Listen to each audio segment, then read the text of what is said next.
Hahati-hatiin ang natitira pang panahon ng ating buhay into 5 or 10-year segments. Ano-ano ang gusto nyo mangyari? Siyempre, hindi naman lahat ng plano natin, yun ang mangyayari. Pero may plano ka, meron kang sinusunod na direksyon, meron kang goal, which you cut down into achievable objectives, and then to-dos and not to-dos, hanggang nabubuo yung panahon, nakikita mo, nabubuo rin yung plano. Proverbs 16:20, if you know what you're doing, you will prosper. So how do we plan? First of all, know. Be knowledgeable. Bawat alam ng ating isip ay parang isang kasangkapan, isang tool na nagpapadali ng trabaho. Nagbubukas ng pinto, parang susi. Nag-aakyat sa isang mataas, parang elevator. Nagbibigay ng liwanag sa madilim. So know the facts of your life. Know your strengths. Know your weaknesses. And very importantly, know what you want. Ano ba talaga ang gusto mo sa buhay? Lagi marami nagtatanong sa akin, ano po ba ang mahalagang qualities ng isang lalaki o babae para i-consider ko na maging asawa? And I always answer the same way, what can you not live without? Yung talagang hindi ka mabubuhay pag wala yun sa partner mo, dapat makita mo sa kanya. And then dapat alam mo rin what you can live without. Gusto mo lang, but you can live without. So don't have a partner that doesn't have what you cannot live without. Kaya dapat alam mo talaga kung ano yung gusto mo. Marami kahit sa pag-aasawa, hindi napapatama ang pagpili o ang pagpapakasal kasi hindi naman nila alam kung anong gusto nila sa buhay eh. Na-in love lang sila dahil makapalang kilay. Dahil maganda ang boses, dahil text ng text, dahil thoughtful. Pero mamaya naghihiwalay, nagkakagalit, o impyerno ang buhay together. O kung hindi man impyerno, boring, pinagtsatsagaan na lang, total mamamatay din tayo pagdating ng araw, tapusin na lang to. Ganun lang ba yun? Minsan ka lang mabuhay. So what do you want? Do you want, halimbawa, to have material success? Then huwag ka mai-inlove sa taong walang ambisyon, kahit gaano kakapal ang kilay.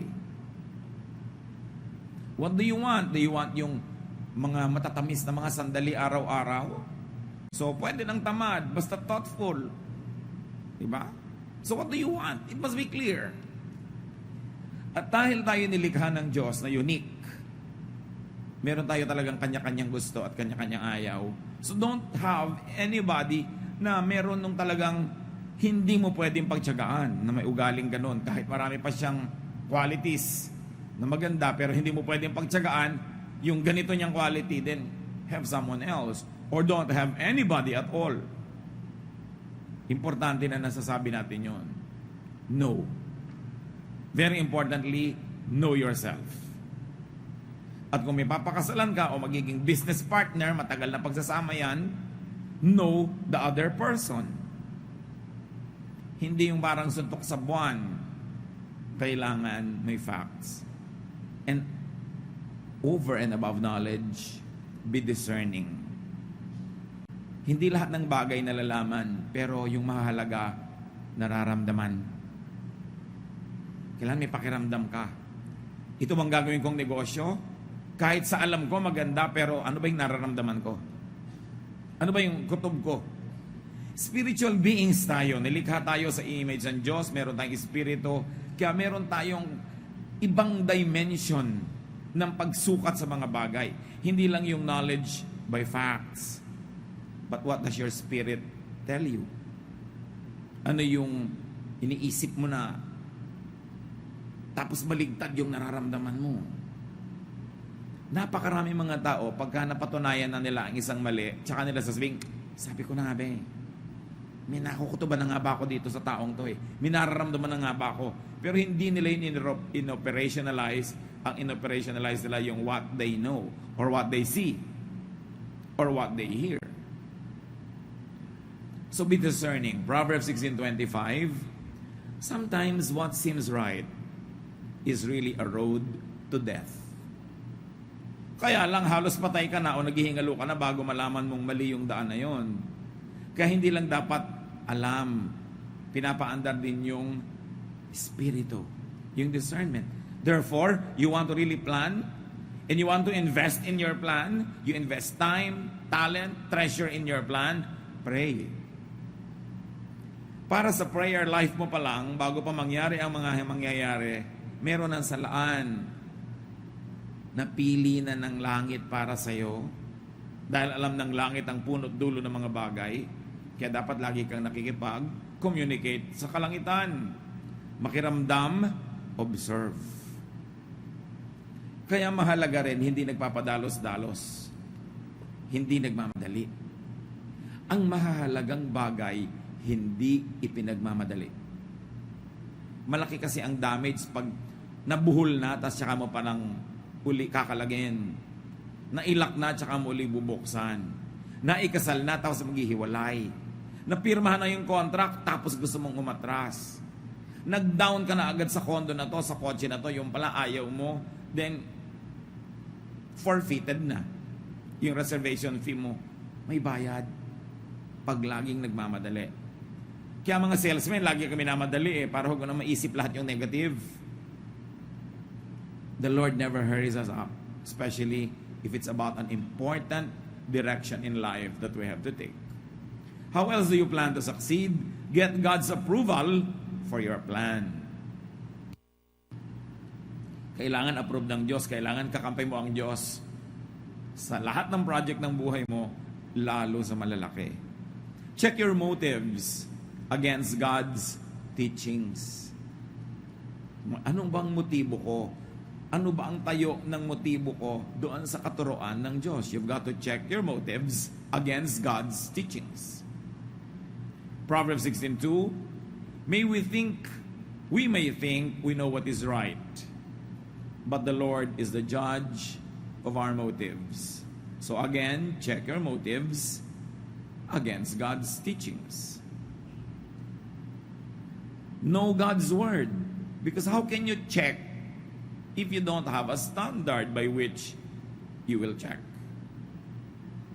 So alam mo ang salita ng Diyos, sa ulado mo hanggat maaari, para may pumapasok pa lang na isipin, alam mo na agad ay hindi ganyan ang gusto ng Diyos.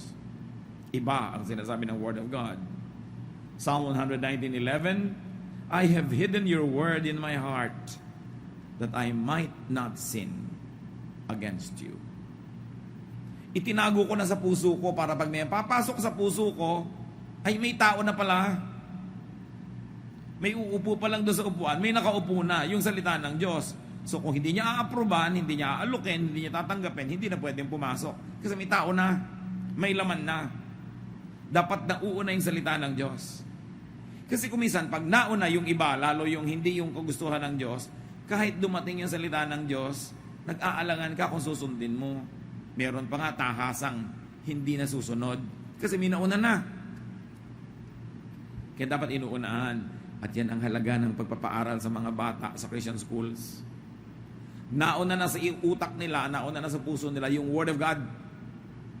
Pag darating yung mga temptations sa buhay nila later on, they will not be perfect. They will fall every now and then. Pero hindi kasing grabe at kasing haba at kasing tagal na mga fall nang hindi nauna yung salita ng Diyos sa isip nila. Magkamali man, mahihimas-masan din. Madapaman, bumabangon din. Yun ang pinagkaiba. Kaya mahalaga na uuna yung salita ng Diyos. Kaya sa plano natin sa buhay, uunahin natin. Ang unang plano ko, mamuhay ng makadiyos na paraan. Pag nauna na yon, may darating ay mga ibang offer ang buhay sa iyo, hindi makadiyos pero tantalizing, attractive, mare-reject mo na kasi may nauna na. Iba yung una. Kahit sa pila, iba yung nasa una, di ba? Talagang malaki yung hold mo dyan. So be wise. No? Apply wisdom in your planning. Iba ang knowledge, iba ang wisdom. Yung wisdom, hindi nakukuha sa information yan. Hindi yan nakukuha sa alam ng mga facts. Ang tanging nagbibigay ng wisdom ay panahon, karanasan. Kaya mahalaga na hindi ka lang knowledgeable, you're also wise. At diyan, nagiging importante yung mga may karanasan at may edad na sa buhay na pag-uusapan natin maya-maya. Proverbs 16:16, it's much better to be wise and sensible than to be rich. Bakit kaya pinagsama yung wisdom and good sense tapos versus rich? Of course, hindi naman kontra ang Bible sa maging rich tayo. But this is when wanting to be rich is not the wise choice at the moment. Merong at the moment. Kasi kung minsan, wanting to be rich is the right choice at that time. Paano mo malalaman ngayon that it's not wise to want to be rich when pursuing wealth will destroy your relationship with God? Then it's not wise. It's not wise at this time to want to be rich. Pero ayan na, ino-offer na, ang bilis yumaman. Pero masisira ang lasyon mo sa Diyos. It's better to be wise and sensible than be rich in a way that will destroy your relationship with God. So do not use evil ways. Magpaplano ka na rin lang, huwag kang gagawa ng plano na merong evil devices. Magpaplano kang yumaman pero may deception. Magpaplano ka na manalo pero may daya. Magpaplano ka na mabuhay pero may papatayin ka. Kailangan walang ginagamit na masasamang paraan sa plano. Kasi di ba napag-usapan na nga natin, kailangan kakampi mo ang Diyos. Paano kanya kakampihan kung masama ang plano? Proverbs 16:17, God's people avoid evil ways and they protect themselves by watching where they go. Malayo ka pa naman, nalalaman mo na kung saan patungo yung landas na yan eh. Bihira naman yung biglang-biglang lumiliko sa mali. Usually alam mo na yung direction na yon. Dahan-dahan nagiging malinaw sa iyo na mali yun. Huwag na lang. Atras na lang. It's not worth it to destroy a relationship with God for wealth. Kasi kahit gaano karami yung pera mo, pag hindi ka naman pinayagan ni Lord na ma-enjoy yun, hindi mo rin ma-enjoy yung pera mo. Pero kung kasama ka ni Lord, gusto ka ni Lord pag-enjoy yan, kahit konti lang yung pera mo, na-stretch. Ang daming nangyayari sa konti. Iba na yung nabubuhay tayo sa favor ng Panginoon. Do not be proud in planning. Proverbs 16:18, too much pride will destroy you. So kung proud yung paraan mo ng pagpaplano, yung nagiging mayabang ka kahit sa sarili mo mga magulang, sa mga pinagkakautangan mo ng loob, sa mga dapat mong igalang, sino mga sasabing magtatagumpay ang ganong plano? And never plan for pride. Bakit naman po nagbabala kayo na ang laki-laking bahay ang ipatayo? Aba, syempre, para matalo natin yung kapitbahay natin, walang kwentang plano yun. Bakit gusto mong makatapos ang napakataas na pag-aaral? Uhaw na uhaw ko ba sa karunungan? Hindi. Para matalo ko yung mga pinsan ko. Pinakamataas ang title ko. Bakit naman kailangan natin ng kotse? Para makapagyabang tayo. Diba? Kahit sa ministry. Ba't kailangan natin magpatayo ng laki-laking building? Para kung pagyabangan pala yung iba, para patunayan mong ikaw yung pinakamahusay, walang kwenta yung ganong plano. Hindi ibig sabihin na pag gusto mo ng malaking bahay o kotse o education o magandang church building, masama yung plano mo. Ang sinasabi natin, yung laman ng kalooban mo, yun ang alam ng Diyos. Kasi sa labas mukhang maganda yung plano, pero yung pala yung loob bulok, may ibang hidden agenda, kaya doon naman tumitingin ng Lord sa puso. Kaya dapat tinetest mo ang sarili mo against God's word and against your own conscience. Ito bang pinagsasasabi ko ay totoo? Ito ba ay tama? Gusto ko ba talaga na maging excellent only because I like to serve God excellently? O gusto ko magpa-impress? May isang ayaw na ayaw ang Panginoon, yung pride. At ang mga taong proud, laging hirap ang loob. Kasi una, takot silang hindi magtagumpay dahil gusto nilang i-maintain yung pride nila. O kaya hindi sila matahimik dahil lagi nilang binabantayan yung achievement ng neighbor nila, baka sila malampasan. Hindi sila peaceful kasi lagi sila nakikipag-compete. Kaya it's much better to be humble. Yung hindi mo itinataas ang sarili mo, tapos hindi ka nga tumaas, o di walang sisihan. Wala kang dapat itago, wala kang dapat pagtakpan. Relax ka lang. Mahirap yung nagme-maintain ka ng hindi mo kaya. O lagi kang natatakot na baka hindi mo na ma-maintain next time. So don't ever leave space for pride when you plan. So pag nagpaplano tayo ngayon mga kapatid, tinatanong na natin, para ano ba to? Para ba pangyabang? Do not plan with ungodly people. Psalm 1:1 says that, blessed is the man who does not walk in the counsel of the wicked, nor does he stand in the way of sinners, or sit in the seat of mockers. Pinagpapala ang mga taong hindi nakikipagmabutihan, nakikisangkot, nakikiisa sa mga masasama. Damay-damay kasi yan. Ang ganda ng plano, pero yung kapartner mo hindi mabuti, bali wala. I remember some years ago, there was a very successful developer of buildings, of condominiums. Tumawag siya sa akin, sabi niya, I have a very short question, Pastor, but I need your opinion. So, what is it? There's a very big business that I can do. And I support missions and missionaries and churches. And out of this project, I can support so much more of God's work. But there's only one question that's in my mind. So what's the question? The potential business partner is a man of another religion, a religion that we really cannot accept. We cannot even tolerate, not accept it.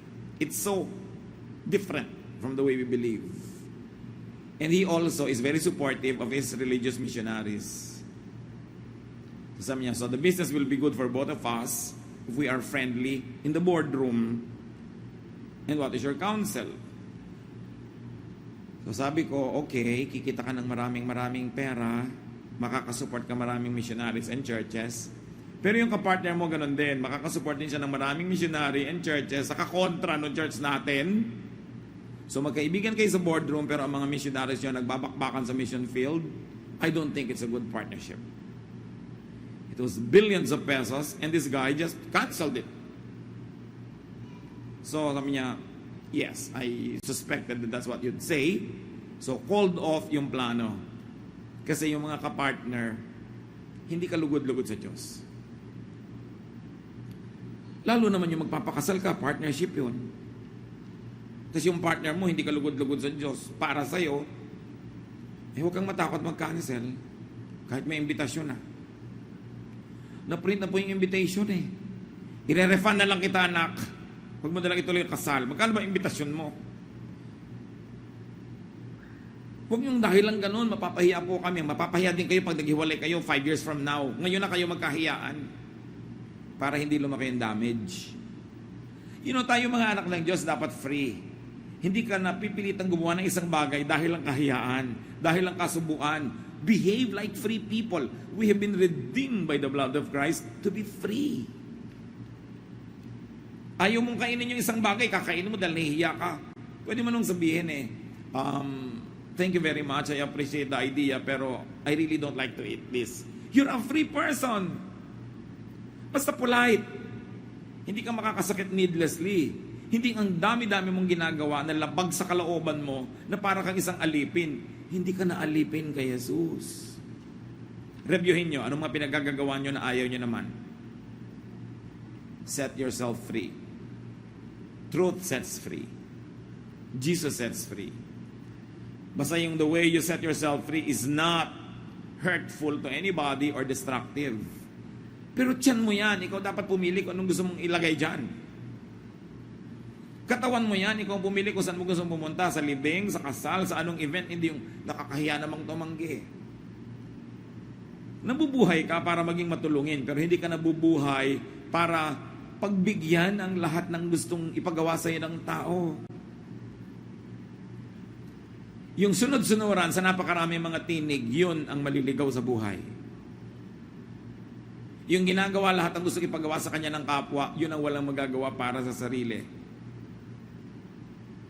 Kaya kailangan free ang tao. And you are free not to pursue any relationship that is ungodly. Kahit may mga sabit-sabit na dyan, ayusin na lang. Pero hindi dapat ituloy dahil lang napasubo na. Sabi, hindi po ba kung saan nadapa doon tumayo? Ang ibig sabihin talaga nun, tumayo ka. At yung pinagkadapaan mo, iwan mo para ka makatayo. Whatever it is in your life. I feel so strongly inside of me, mga kapatid, na may kinakausap ang Panginoon sa message na to. Dito mismo sa hall na to. Be free. Hindi kailangang ituloy ang pakikipag-partner sa hindi dapat. Sa hindi karapat-dapat at sa hindi marapat. Proverbs 16:29, don't trust violent people.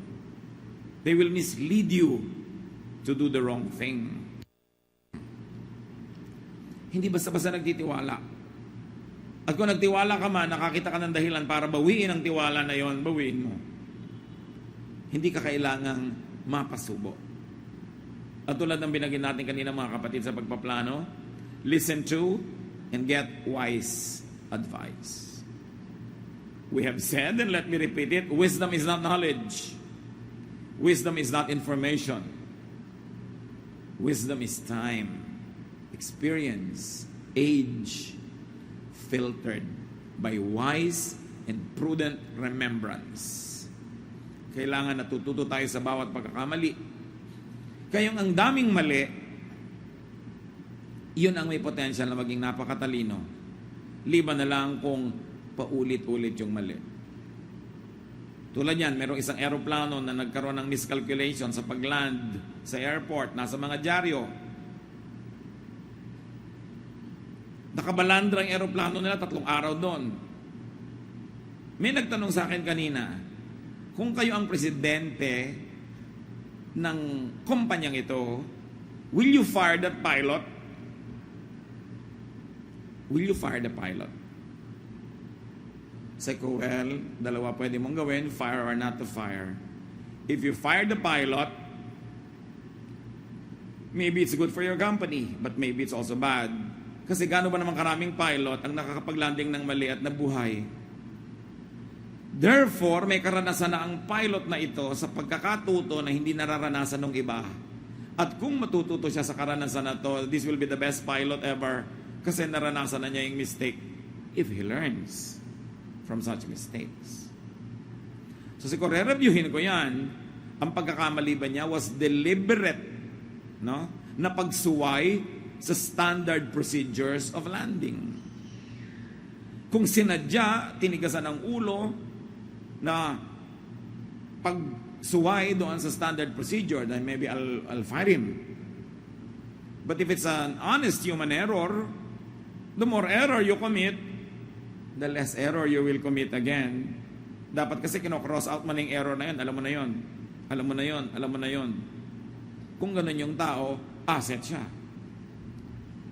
Tulad din ng isang tao, ang laki ng pagkakamali niya sa isang company that cost them millions in sales.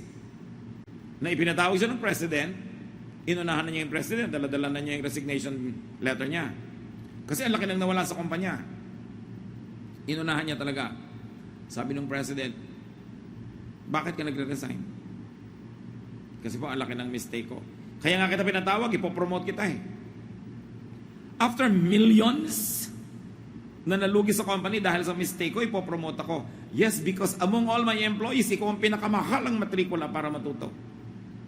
Bakit kita tatanggalin? Eh, ang laki ng investment ko sa'yo. Siguro naman, di mo na ulitin yung mali na yun. Naku, hindi na talaga. Tumani muna sa isip ko. Yun, kaya ipopromote na kita. Alam mo na eh. Pero iba naman yung sa 7 nobyo, nakakapitong anak na kayo ng iba-iba. Hindi na yun ganun. Ano? Parang paulit-ulit talaga. Wala ka nang, ma'am niya may dumanan mong komendat, in love ka na naman. Dapat natututo ka. So alam niya yung nagkakamali, valuable na person yun. But depende kung aanin niya yung pagkakamali niya. Hindi nyo agad tinatanggal, inaalis yung nagkakamali. Kung matalino yung nagkakamali, asset na yan. So listen to wisdom. Proverbs 16:31, Gray hair is a glorious crown worn by those who have lived right. Liban na lang nagpaday. Sabi, alam niyo yung mga matatanda, meron talaga yung silbi. Kahit hindi yan marunong magbukas ng TV, kahit hindi yan marunong mag-text, kahit hindi makapag-Facebook, although marami na rin nag-Facebook, may alam yan na hindi nyo alam. Na hindi nyo malalaman hanggang di kayo tumatanda. Kaya dapat nakikinig. Iba ang karanasan. Iba yung karanasan na hinubog ng panahon. Sinala ng paglilimi-limi at pagninilay-nilay. At pagkatapos parang napakaraming niyog na kinudkod, ginata, naging latik. Ang dami mga latik na karunungan na matatanda, ikaw niyog pa lang dahil bata ka pa. So mahalaga makinig. Huwag magpapadalos-dalos. At mga anak, always listen to the advice of your parents. Because unless they're insane, your interest will be foremost in their agenda. At kahit hindi ka agree, pag naging magulang ka na, malalaman mo, tama pala si nanay. Kasi naging nanay ka na, kaya mo nalaman. Mahalagang makinig. And then, you want to succeed in life, plan to be in control of your temper. Put your temper under control.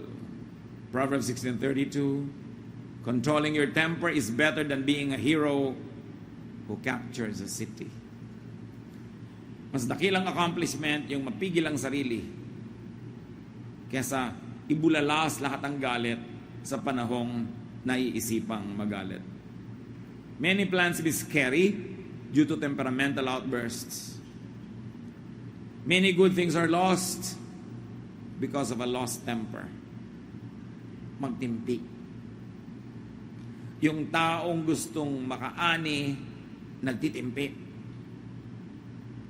Ang aso pag tinapakan nangangagat, ang ahas pag nagulat tumutuklaw, ang taong makadiyos nagtitimpi. Dahil wawasakin ng isa mong maling arte ang lahat ng ipinupundar mo sa buhay. Isang maling ginawa mong nainis sa'yo ang tao, you lost the business forever. Tatandaan ninyo, kung pera, goods, mawawala, pero you will maintain the goodwill of a person, maintain the goodwill. Huwag yung magharimunan ka, masikil mo siya, makuhanan mo siya, malamangan mo siya ngayon. Ang hindi mo alam, ang dami mo pang negosyo, dapat ang kinita, kung patuloy kanyang tinangkilik o inirefer sa mga kakilala niya. Pinakamahalaga relasyon. Walang hihigit sa magandang samahan. Kahit nalugi ka pa ng konti ngayon, yung tao naman, generally speaking, mabuti. Maaalala niya yung kabutihan mo at pag dumating yung panahon na meron siyang kakayanan o kapangyarihan, susuklian ka niya, gagantihan ka niya. Pero kung ang itinanim mo sa kanya mali, gaganti rin yun. Pero ang bigat ng ganti.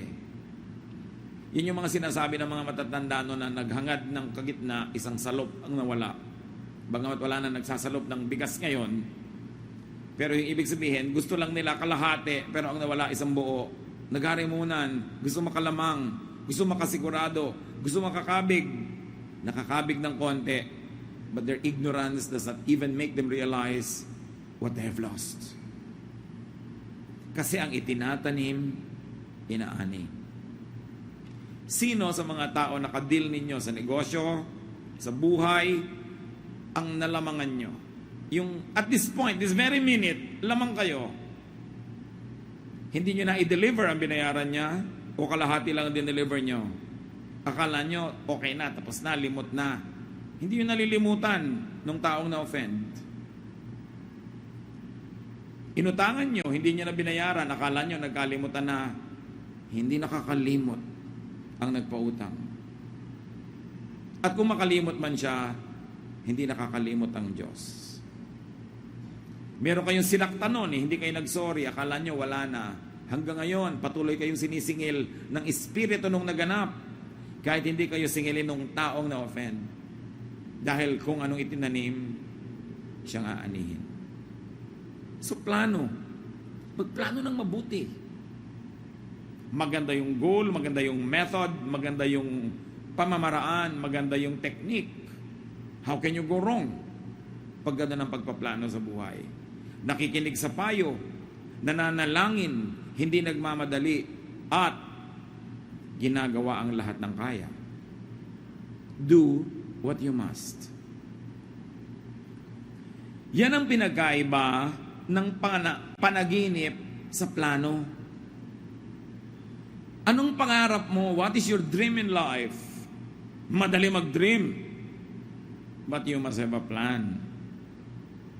Iba ang dream, iba ang plan. Yung dream, nangangailangan nyo na makatulog ka para maganap yon. Yung plano, ginagawa mo habang gising ka. Habang gising ang ulirat mo, ang diwa mo, ang katawan mo, ginagawa mo yon. Execute your plan. Matapos mong manalangin, humingi ng payo, alamin ang dapat alamin, nagpasya ka na, do it. Do not fear. Ecclesiastes 11:4, if you worry about the weather and don't plant seeds, you won't harvest a crop. Pagka ayaw mo magtanim dahil baka umulan, baka magtag-araw, baka magtag-init, baka magtag-tuyot, hindi ka na makakapagtanim ever. Hindi ka na aani. Ayaw mo na mamuhunan dahil ayaw mong malugi. Nagplano ka, ginawa mo na yung study mo, tinignan mo na kung bagay sa karakter mo, tinignan mo kung sino yung mga ka-business deal mo, ka-partner mo, ginawa mo na lahat ng research, hindi mamuhunan ka na, huwag ka mabuhay sa takot. Kasi sabi ni Lord, do not fear. Gumagawa ka ng mabuti. Mabuti ang magiging bunga niyan. Hindi man agad-agad. Hindi man instantly. Pero hindi naman pwedeng manalo yung masama sa mabuti. So take studied risks. Life is full of risk-taking. Laging merong posibilidad na masaktan, matalo. Yung iba, magpo-fall in love na po kaya ako kasi baka ako masaktan. Ay, hindi ka ba nagpo-fall in love kasi magpo-fall in love ka na, hindi ka na nagpapasya. It just happens. Kung sobra kang wise, walang mangyayari sa buhay mo. Kailangan, marunong ka rin sumabay sa ihip ng hangin. Marunong ka rin sumabay sa anod ng tubig. Hindi lagi kang lumalaban doon. Ecclesiastes 11:6, plant your seed in the morning and keep working in the field until dark. So, sa umaga pa lang, magtanim ka na. Huwag na sa gabi. Para may iba ka pa magawa. Kasi hindi mo naman alam kung alin doon ang magkiklik. So, habang may oras, gawin. And then, after you have done everything, accept God's will. Kung ano man ang maging bunga nun, accept God's will. After you have done everything. Proverbs 16:33, we make our own decisions, but the Lord alone determines what happens. Alam mo na hindi ka nag-atraso sa Diyos, wala kang knowingly nilabag, ginawa mo na lahat, sa tingin mo hindi pa rin nag-click, tingin mo lang yon. Maghintay ka, kasi ang itinanim, inaani. At kung ano man ang ani mo sa oras na ito, learn to be contented. But remember, learn to be contented after you have done your best, not before. Nagawa mo na ang kaya mo, doon ka palang magiging kontento. So plan as you are gifted by God. Dapat ibinabagay mo sa mga ibinigay na kakayahan sa iyo ng Diyos ang plano mo. Know your limits. Respect your limits. And then cultivate your potentials. May mga limits talaga eh. So halimbawa talagang isinilang ka at tumanda ka na 4'6" yung height mo, siguro dapat tanggalin mo na yung plano maging Miss Philippines. You know your limits. Diba? Baka maging pwede kang miss something else. Pero yung kasing contest na yun, may standard yun na hindi yun ang abot ng limit mo. May kanya-kanyang limit ang tao. Alam nyo kung bakit may limits? Para dumali ang pagpili mo kung anong paplanuin mo sa buhay. Titingnan mo lang yung limits mo. Bagamat hindi lahat ng limits, hinahayaan mong ilimit ka niyan forever. May mga limits na nalalampasan naman pala pag nagsikap ka eh. Like yung alam, napapatalino mo naman ang sarili mo kung talagang practice ka ng practice. Pero meron talagang limit na alam mong limitation ko to. Therefore, dumali na ang pagplano ko kasi hindi ko na ipaplano yan, iba na lang. Para sa kabutihan mo rin yun, para hindi ka na malito. So, alam natin yun na ang Diyos ang nakababatid ng lahat. So do not plan to be someone else. Plan to be yourself. Don't plan to imitate someone na dapat sa ganitong edad, makopya ko na yung accomplishment ng tito ko. Dapat sa ganong edad, magkopya ko na yung ganon. No, don't do that. You will be oppressed. Kawawa yung mga tao na ang plano ay kopyahin yung kapwa. Sila nangyari lang, likas sila kasing ganun. Ikaw naman, trying hard talaga. Lumalangoy kalaban sa alon. Tumatakbo kalaban sa hangin. You are defying gravity para maging isang ibon. Eh yung ibon talaga siya, madali sa kanyang lumipad. Eh di palaka ka, di tumalon ka. Mahirap din naman sa ibong tumalon. So, may kanya-kanya.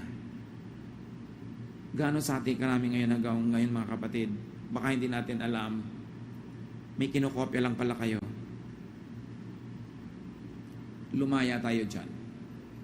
Magkakaiba tayo. Magkakaiba ng gift ng Diyos. Magkakaiba tayo ng destination at destiny. Magkakaiba tayo ng dapat maging. Sabi nga ni Shakespeare, desiring this man's art or that man's scope, with what I most enjoy, contented least. Kahit ang galing-galing mo, pagka you covet someone else's talent or someone else's life or lifestyle, you will be miserable. And usually, people destroy those that they want to imitate. People want to destroy those that they envy. Kaya yung mga naiinggit, ang daming ginagawang masamang gawain. Kasi gusto nilang sirain yung kinakainggitan nila. Kung hindi ka magiging ganon, dapat hindi rin siya ganon. And that is evil. We have to come to terms with ourselves. So we can plan well and live well. Be yourself. Be as God planned you to be. And very importantly, help others achieve their goals. Help others realize their plans. Mga kapatid, huwag kayong hahadlang sa katuparan ng plano ng kapwa. Do not knowingly stand in the way. Do not knowingly stunt people's attempts. Do not knowingly be a hindrance. God will be your opponent because God has a plan for that person. And don't stand in the way because the Lord will tolerate no such kind of enemies. Mag-review tayo. Baka may mga taong nakahadlang tayo sa plano nila. Alam niyo ba na kumisan magulang mismo ang hadlang sa plano? Gusto ng anak maging ganito, pero gusto ng magulang maging ganon siya. Yung tao nakakaalam ng sarili niya, ng talent niya, ng hilig niya, pero i-impose ng nanay, kailangan maging dentist ka. Lahat ng kapatid ko, dentist. So, sinong naging sagabal sa katuparan ng plano ng anak? Ang nagmamahal na magulang. Kasi mali ang pag-define niya ng pagmamahal. Ang mga tita mo, mga successful dentist, gusto ko maging successful ka rin, therefore maging dentista ka. Eh, hindi naman pala yun ang calling ng tao sa buhay. Nakakabulag kuminsan ng pagmamahal. Akala natin, mas alam pa natin kung ano ikakabuti nung may sariling katawan just because mahal natin siya. Set people free. One of the best gifts that parents can give to their children is to set them free to pursue who they are. Hindi pa niya ikaw laging manaig. Kaya ang unang-unang nagaganap pag may isisilang na bata, nalalagot ang puso. Ibig sabihin, this person will be a distinct individual. This person will not have to be needlessly attached to you for life. That the first act of motherhood, of parenthood, is to cut the umbilical cord and let the child become his or her destiny.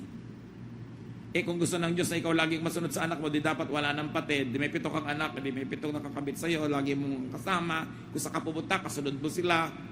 At hindi na sila kakain. Yung kainin mo, yun ang makakain nila through the pusod. Kaya nga nilalagot ng Diyos. Yung nilalagot ng Diyos, huwag niyong i-recorrect. Alam ng Diyos ang ginagawa niya. Hindi ibig sabihin na hindi na kayo magpapayo, magmamahal, magkakaroon ng togetherness. But you allow the person to be what God planned him or her to be. Maganda yon. Huwag tayong humadlang. Mga kapatid, tayo yumuko sa Panginoon at magbulay-bulay.